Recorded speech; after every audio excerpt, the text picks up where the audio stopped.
రండి.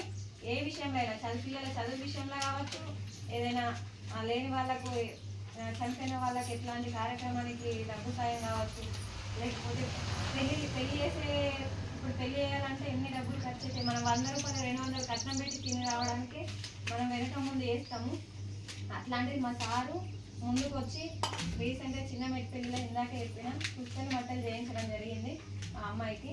ఇట్లనే మహిళా సంఘ సభ్యురాల మేడంను అక్కడ సీఏ మేడంను మాట్లాడిన తర్వాత మేడం మాతో చెప్పారు, మేము వాళ్ళ చిన్న మెట్టిపెల్లిలో పుస్తని బట్టలు చేయించినట్ట వాళ్ళ పెళ్లి కూడా పిలిచారు. ఎవరికైనా కానీ ఎట్లాంటి ప్రాబ్లం అయినా మీరు మేడం దృష్టికి తీసుకురంటే మేడం మాకు ఫోన్ చేసి చెప్తారు. సరేనా అమ్మ? ఓకే అమ్మ, థ్యాంక్ యూ. అందరికీ నమస్కారం.